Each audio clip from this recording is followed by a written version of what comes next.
Hello, hello, welcome back. It's time for another episode of She Brews Reviews. And in today's video, I am going to share with you everything that I have read, listened to, and watched for the month of August. I know I'm a little behind, but please bear with me as it takes some time to kind of put all of these things together and make sure that everything that I want to share with you is, included in the video. So let's start with what I have watched.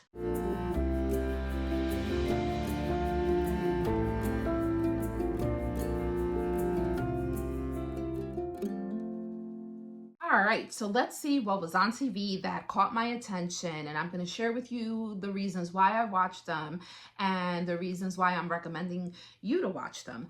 I want to put a disclaimer out there. As I mentioned in my previous videos, the type of things that I like to watch are true crime series, documentaries, and so some of these can not be suitable for young viewers and ears, and some of them can also be a little bit sensitive, but I will let you be your own judge and watch if you like what you hear, and for you to go see them for yourselves. So the first one that I watched on Peacock, Peacock is an app that is part of the NBC network, and so that is where I stream a lot of documentaries and movies that I like to watch, shows from the past. And so while I was kind of surfing trying to see what I wanted to watch, I found a few of those documentaries. And so the first one is called The Ruby Franke Scandal.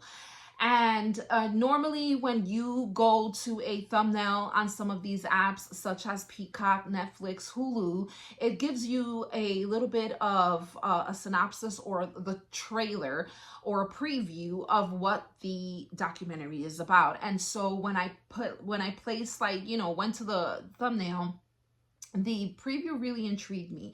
And so for those of you who are YouTube followers here, whether it's the homeschooling community or motherhood channels, this woman, Ruby Franke, was one that had a big following on YouTube. She had a channel called 8 Passengers. And so it was based on her, journey while she homeschooled her kids, while she raised her family, shared motherhood and disciplinary tips. And so that's what really caught my attention. And I'm like, okay, let me check this out. And this was truly a nightmare. It was truly saddened. It saddened me because so many of us, I was a homeschool mom. My daughter, finished homeschool and now she is in a dual enrollment program to finish her high school and earning college credits. But I was a homeschool mom, and prior to me doing my cooking channel and now my booktube channel, I did a lot of content helping and sharing helpful tips for parents who were seeking to homeschool in the state that we live in.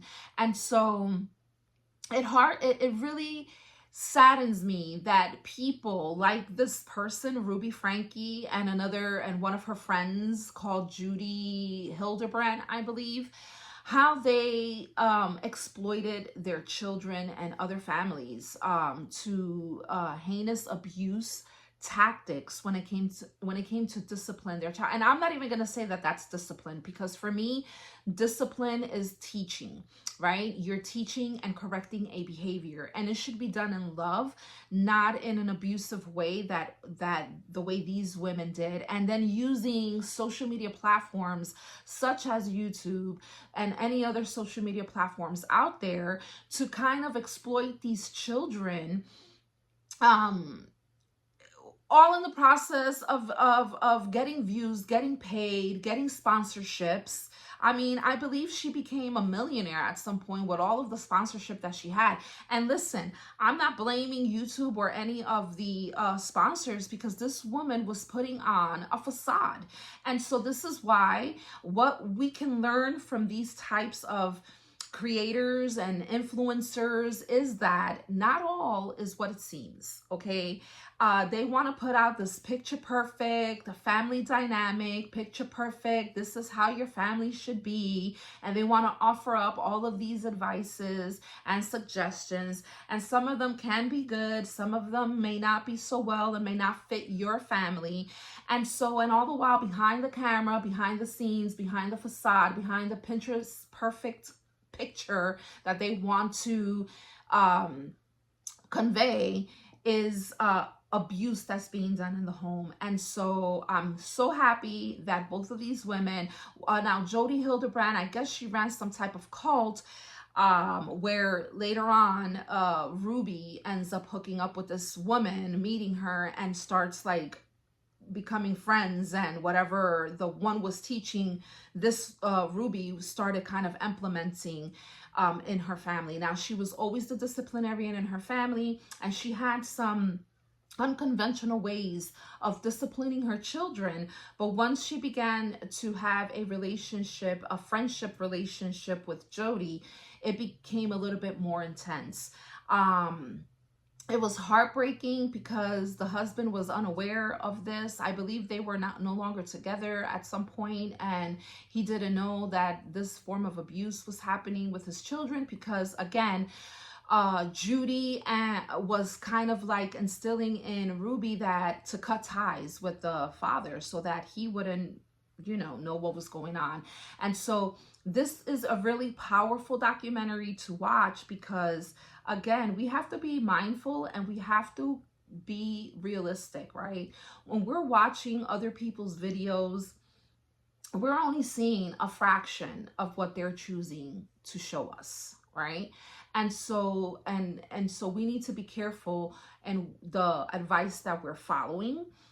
We need to be careful in who we promote, okay? Because at the end of the day, all of these things are edited. All of these things are done in a way to just portray what they want you to see.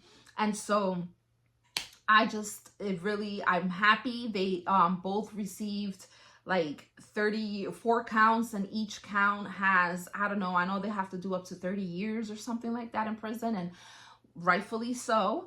And the reason that they were caught is because one of the children was able to escape and was able to bring forth to light these allegations, and then the allegations were proven that these women were guilty. So if you have not checked out the Ruby Franke scandal, check it out on Peacock. Let me know your thoughts. And now let's move on to the second documentary that I saw that is also based on a true story, which is the story of Gary. That is the name of the documentary. Is also you can also stream it through Peacock, and this is a documentary based on Gary Coleman, the beloved character from Different Strokes, who played Arnold. What you talking about? I love Different Strokes. I was a fan of Gary Coleman growing up, and so I wanted to see his life story. I know, being that he was from my time, I know that he faced a lot of challenges, and he, tried to overcome a lot of those challenges. But this new documentary is featuring how he was exploited as a child star, like so many child stars have suffered. But this one is really sad because, one, he was adopted, and his adoptive parents became his managers, and they mismanaged his money. So by the time he became an adult, all of the millions of dollars that he racked up throughout his childhood, he really did not have anything. I think he only stayed with like double-digit $1,000s, which was really so sad because they squandered all of his money. Not only his parents, but also those other adults that were hired to do and act on the behalf of their client, which is Gary, and look out for his best interests, and that's not what they did. And so this is really sad because it made him not trust people. It made him bitter, right? Also, he was typecasted. Everybody was just looking for this cute little adorable child because of the condition that he had, which stunted his growth.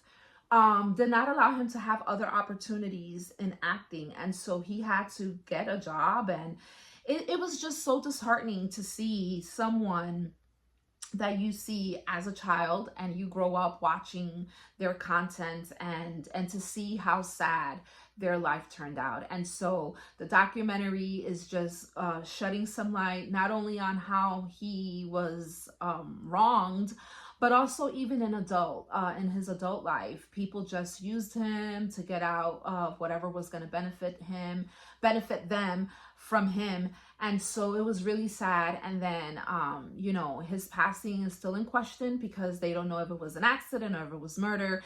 And they are kind of wanting to kind of reopen to have his death re-examined, because many believe that his wife had something to do with him passing away. Now, she comes out in the documentary, and I'll leave it at that. So if Gary Coleman, if you were a fan of his work, and you would like to see this, you can check out Gary over on the Peacock app. Let's move on to the next one. The next documentary, again on Peacock. They have some good ones. Normally I'm always jumping from Peacock, Netflix, Hulu, Hoopla, but for some reason, when I went to the category, these three stuck out to me. And so the third one is The Girl on the Milk Carton. And so this is something that brought a lot of nostalgia for me, because I grew up in the era where whenever a child was missing, their face would be on the back of the milk carton, because back then, you would buy the milk and it would be on a carton, and right behind it, you would always see a child who was missing. Now, The Girl on the Milk Carton is a 2-part special, and it is based on the cold case of Janelle Matthews, who was kidnapped back in 1984. And after 40 years of her disappearance, the case, does it remain a cold case or not? I don't want to ruin it for you. I want you to go check this out. But she is the first child to be featured on the milk carton, to be used as a tool to spread awareness that she is missing, and hopefully to help find her. And so again, it is always that person that you least expect that is involved in these type of cases. Again, it goes to just, a lot of times we believe that when children and young adults are kidnapped is strangers, and most of the time it is, but a lot of the times is that person that knows the family. It is that person that is related to the child. It is that person who may be a leader in the church. It can be someone that you know and trust that do these heinous acts of kidnapping children, and just, it's hard to talk about. But if you like true crime series, if this is something that you would like to watch, check it out. It came out in Oxygen Network, but because Oxygen is also a part of the network of NBC, you can also stream it on Peacock, and so through the Peacock app. So make sure to check it out. Again, it is a 2-part series based on the 1984 cold case of Janelle Williams. All right. And then finally, I saw one last documentary throughout the month of August, and this one is found on the Max app. So if you have the Max application, which was formerly known as HBO, you can find this documentary there, and it is called The Sentence. This is based on Cindy Shank, who was imprisoned and was given the mandatory sentence of 15 years because of her supposed alleged conspiracy in a drug case. Apparently there was some type of bust with her live-in boyfriend at the time. Now, he was murdered, and so the justice system decided to go after her, even though she did not do any selling of the drugs or anything like that. But because, according to the state where she lives in, she had knowledge that drug there was drug sales and trafficking and all this other stuff, she received the mandatory sentence of 15 years. However, once you start looking at this documentary that was produced and I believe directed by her brother in an attempt to help have her conviction pardoned by the then sitting president, Barack Obama, that it would help to shed light on her case. This story is so sad because of the abuse that she went and it was under this gentleman that she was living with. And it is so sad. And not only was she victimized by her then boyfriend, who was a criminal, she then becomes re-victimized again by the justice system. And so she was robbed of 9 years of being with her family, of being with her children. Her children, thank God she had a great support system with her family that kept the children together, raised the children. She was always in constant communication with her children over the phone. I mean, her marriage, everything is just so sad. But to also see how she overcame this and how she became an advocate for those that are sitting in jail and are wrongfully imprisoned because of a flawed system, I have to commend her for that. A letter that she wrote and she presented to Congress in hopes of having a bill passed that would help women who have gone through or are going through the same thing that she had to endure because of this flawed system. I'm telling you, this documentary was powerful. I was crying because of the children. I saw the children, the way that her brother did this. He chronically followed the children and the relationship with them as well as with the sister while she was incarcerated. So you see the girls little all the way until they become I believe the oldest was a teenager, and Annalise, who was just 6 weeks, you see her grow up, and she was like about 9 years old when Cindy comes home from prison. This was a powerful documentary. It brings awareness of the flaws that are in the justice system. So for those of you who are studying criminal justice and are looking for a cause, are looking for a purpose to serve in this area, or to serve in the area of laws to help individuals and to become advocates, this is definitely one that will need some individuals that will help these families, help these people who face wrongful or excessive imprisonment, especially when they have no criminal history prior to the one that they're convicted, and they're not taking a closer look on how domestic violence and abuse is tied in, and how they are basically sometimes forced to make choices and be part of certain questionable behavior that they wouldn't do. And so this is just the complexities is just so complex, but it really caught my attention. I'm glad that I watched it. It changed my way that I pray for certain people that are facing some of these things, because it's easy for us to criticize and say, well, nobody told her to be with that type of guy. Again, you don't know who you're with until you fully get to know these manipulators, because that's how abusers, that's how they groom their prey, right? Their victims. They groom them so that once they get them in a position that they isolate them, that person just feels like they have to be dependent on this person. They prey and they play on the person's love for them and manipulate them, and then throw in some physical abuse.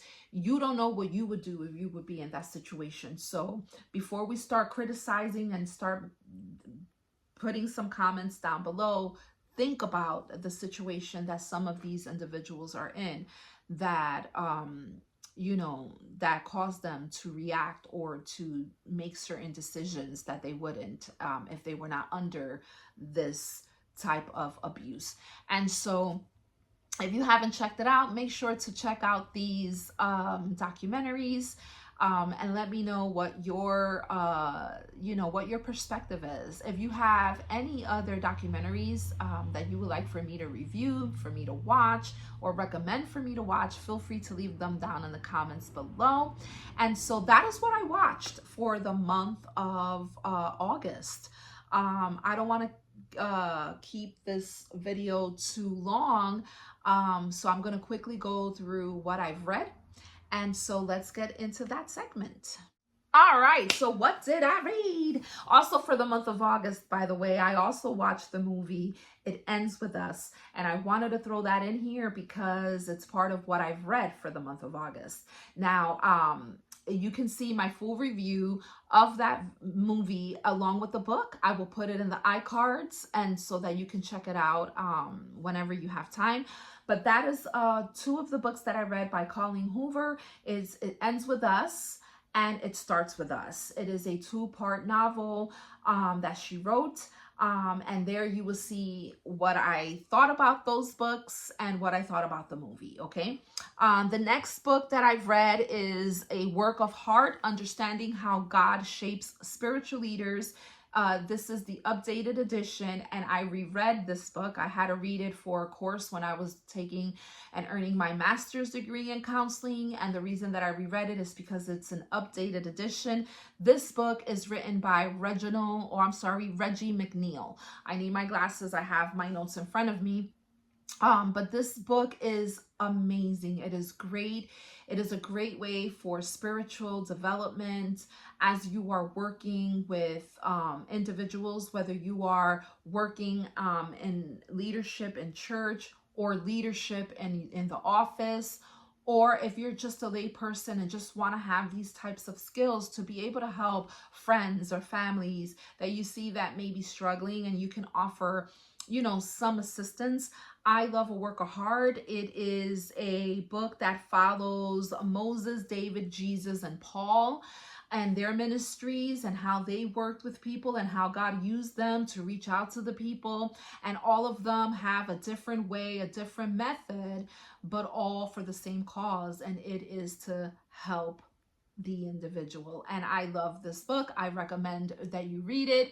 Let me know your thoughts. And I did not I read this book, but it was an audiobook. So this is what I've listened to. So both It Ends With Us, It Starts With Us, and A Work of Heart are all books that I've read through audio. So I just wanted to put that out there. I picked it up through Audible. The next book that I've read is called Above All Things, and this was a new author that I've read, and I fell in love with her writing and her stories, the way she just knits all of these stories together. So I will be reading more from her. Her name is Deborah Rainey. And above all things, this family, Judd and Yvette, I believe, were expecting their child. And so they were just happy to become parents. But we see that their marriage begins to face a lot of, tests and uncertainties, especially from when they were younger. And this story is so beautifully written. We see that Judd learns that he becomes a father, or he was already a father, 6 years with a biracial daughter. Okay, and so I'm gonna leave it at that. It is just such a great story. I'm telling you, this is a must read for 2024. Before 2024 ends, please go ahead and check out Above All Things by Deborah Rainey. Believe me, you are going to thank me because it is really such a good read.